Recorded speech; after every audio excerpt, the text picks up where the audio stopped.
Hello future stenographers, I hope कि आपने जो भी डे 5 तक के टास्क थे उनको कंप्लीट कर लिया होगा। एंड आज हम लोग कुछ नई चीज़ों के बारे में बात करेंगे, टास्क से जो थोड़ा डिफरेंट होगा।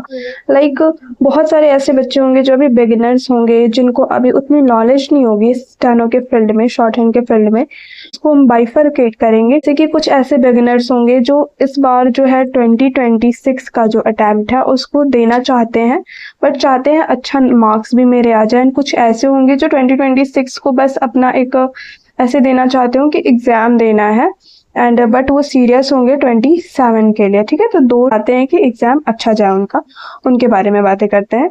तो वो क्या करेंगे कि अभी आपके पास उतना टाइम तो है नहीं कि आप सारे सब्जेक्ट्स को डिटेल में पढ़ो। तो जितने भी, जैसे इंग्लिश हो गया, रीजनिंग हो गया, जीके जीएस हो गया, इन तीनों सब्जेक्ट में आपको क्या करना है कि जितनी हो सके ना, जितना आपका हो चुका है वो करिए। एंड कोशिश करिए कि जितने भी लेक्चर्स हैं आप वन शॉट देखना स्टार्ट कर दीजिए। सारे चीज़ों के वोकैब हो, इडियम्स हो, फ्रेजेस हो, प्रेपोजिशन हो। एंड अपने वीक एरियाज पे वर्क करिए थोड़ा सा।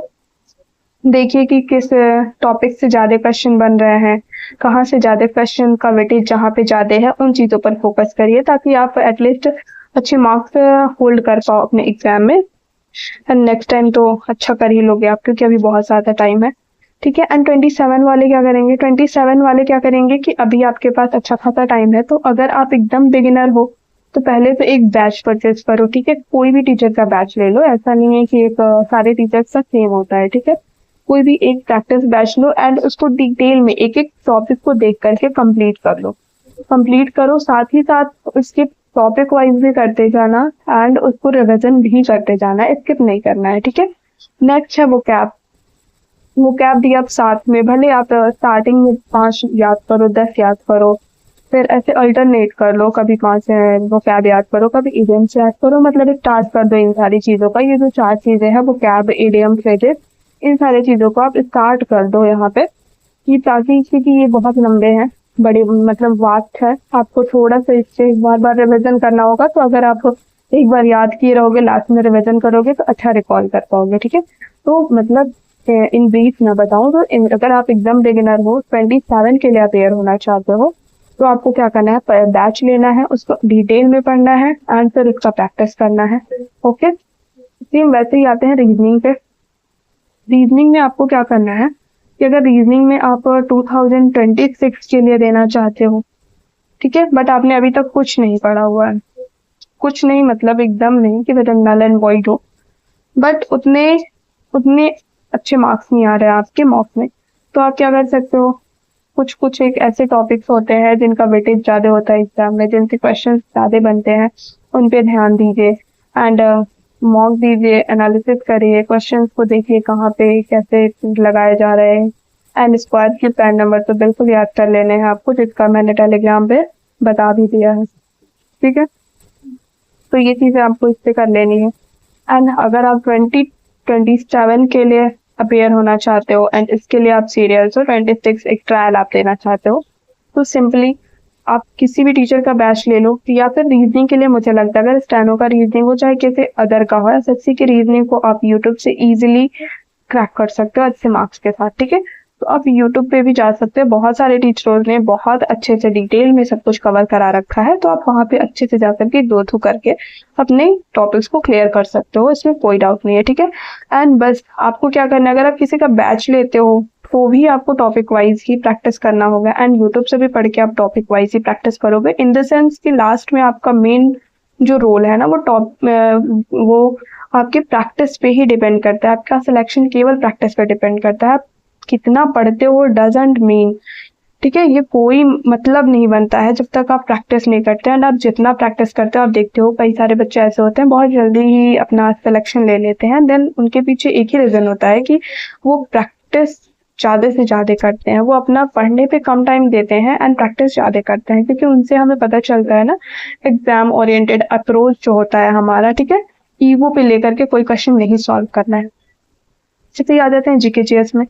जीके जीएस में भी अगर आप 2026 के लिए हो देन तो one shot, and one shot आपको इजीली बहुत सारे टीचर्स के मिल जाएंगे, आप कर लोगे तो वन शॉट से काम हो जाएगा। बट अगर आप 2027 के लिए अपियर होना चाहते हैं तो भी वन शॉट से काम चल जाएगा, कोई डाउट नहीं है। बट अगर आपके पास टाइम है तो क्यों ही रिस्क लेना, कोई भी चीज़ों को डिटेल में पढ़ लोगे तो सेशन रीजन में भी अगर क्वेश्चन बनते हैं ना, तो अगर डिटेल में पढ़े हो तो आप एलिमिनेट करके अच्छे से इजीली अपना एक्यूरेसी के साथ क्वेश्चन को अटेम्प्ट कर सकते हो। ठीक है, तो मेरे अकॉर्डिंग अगर आप 2027 के लिए अपियर हो रहे हो तो आपको किसी टीचर का बैच लेना चाहिए। केवल बैच लेने से ये नहीं होता है कि हमारे पास जो भी कंटेंट है एक सारे कंटेंट हमें मिल जाएंगे, ऐसा नहीं है।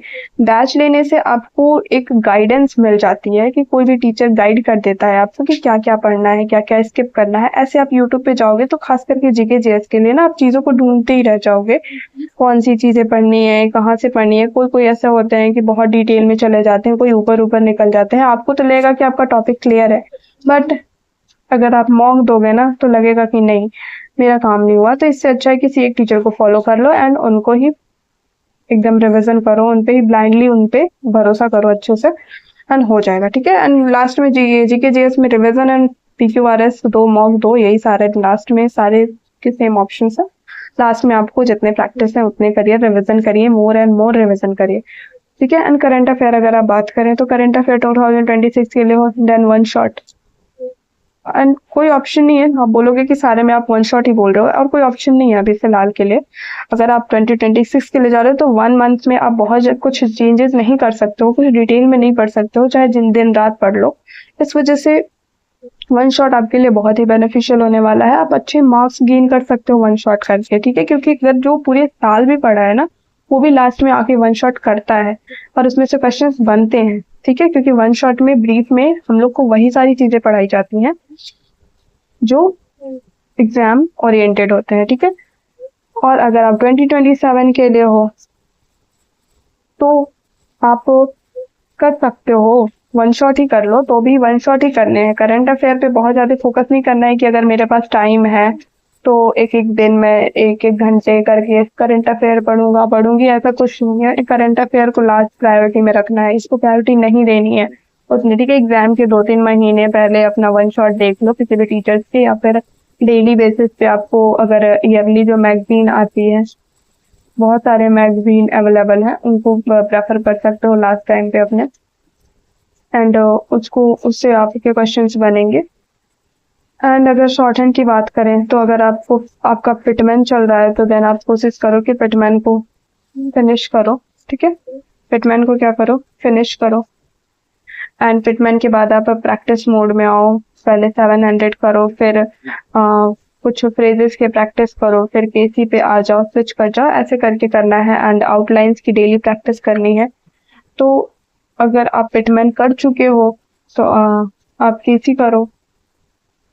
एंड अगर आपको लगता है कि आपका शॉर्ट हैंड अच्छा है एंड बाकी आपका जो रिटन है, 2 टाइप के बच्चे होते हैं, एक तो इनका एक होते हैं जिनका शॉर्ट हैंड बहुत अच्छा होता है बट रिटन में कहीं ना कहीं वो लैप्स करते हैं। एक सेकेंड टाइप के बच्चे होते हैं जिनका रिटन तो बहुत अच्छा होता है बट वो क्या होते हैं, अदर फील्ड में होते हैं, स्टेनो में आते हैं, इस वजह से उनका शॉर्ट हैंड उतना अच्छा नहीं होता है, इस वजह से वो डिस्क्वालीफाई हो जाते हैं एग्जाम से। तो आप अपने बेसिस पे देख लो कि आप किस टाइप में आते हो एंड उस अकॉर्डिंग आप देखो। अगर आपका शॉर्ट हैंड अच्छा है तो देन नॉर्मल सी ऑब्वियस सी बात है कि आपको अपने रिटन पे फोकस करना है। शॉर्ट हैंड का टाइम बचाइए, हाफ आवर दीजिए एक दिन में। ठीक है, या फिर केवल आउटलाइन की प्रैक्टिस कर लीजिए ताकि आपके जो हाथ का रिदम है वो रुके ना। ठीक है, ये कर लीजिए। एंड अगर आपका स्टेनो मतलब रिटन जो है वो अच्छा है एंड शॉर्ट हैंड बेकार है, मतलब बेकार मतलब निगेटिव वर्ड है बट अच्छा नहीं है, ठीक है, आपको इम्प्रूवमेंट की जरूरत है, तो आप क्या कर सकते हो इस पे, ऐसा नहीं इसको छोड़ देना है क्योंकि इसमें कोई भी एकदम श्योर होकर नहीं कह सकते कि मेरा हो ही जाएगा। बट क्या करना है, आपको 2 आवर निकालने हैं स्टेनो के लिए, शॉर्ट हैंड के लिए, प्रैक्टिस के लिए, एक्यूरेसी के लिए। तो आप अपने अकॉर्डिंग देख लो कि आपके लिए क्या बेनिफिशियल होगा, उसके अकॉर्डिंग ही आप काम करिए। ऐसा नहीं है कि जो दूसरे बोल रहे हैं ब्लाइंडली उसको करते रहना है, क्योंकि कोई भी आपको कोई भी सजेशन देता है तो वो बिल्कुल एकदम ऐसा नहीं है कि एकदम आपको इसको देख लेना है, क्योंकि वो नहीं जानता है ना कि आप अभी किस स्टेज पे हो, कहाँ पे आपका जो लेवल है एग्जाम में आपका कैसा। एंड वन मोर थिंग जो मैंने स्किप कर दिया है वो है इसमें कॉम्प्रिहेंसिव फ्रैक्शन। ठीक है, कॉम्प्रिहेंसिव फ्रैक्शन में क्या करना है, आपको स्टार्टिंग से ही ना passage, clause test and PQRS ये डे 1 से ही स्टार्ट कर देने हैं ये सारे करने, क्योंकि सबसे ज़्यादा टाइम टेकिंग यही होता है, सबसे ज़्यादा नंबर्स भी यही दिलाते हैं एंड सबसे ज़्यादा एरर के चांसेस भी यहीं पे होते हैं।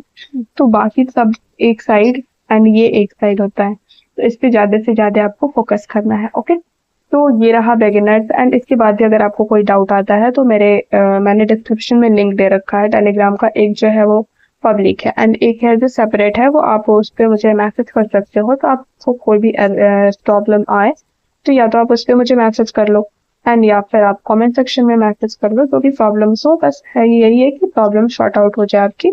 ओके, तो यहीं तक रखते हैं, फिर कल मिलते हैं हम। कल से हमारा डे 6 के टास्क पे स्टार्ट होगा हमारा एंड उसको फिर मैं कंटिन्यू कराऊंगी जो कि फ्राइडे तक चलेगा। Okay, thank you so much.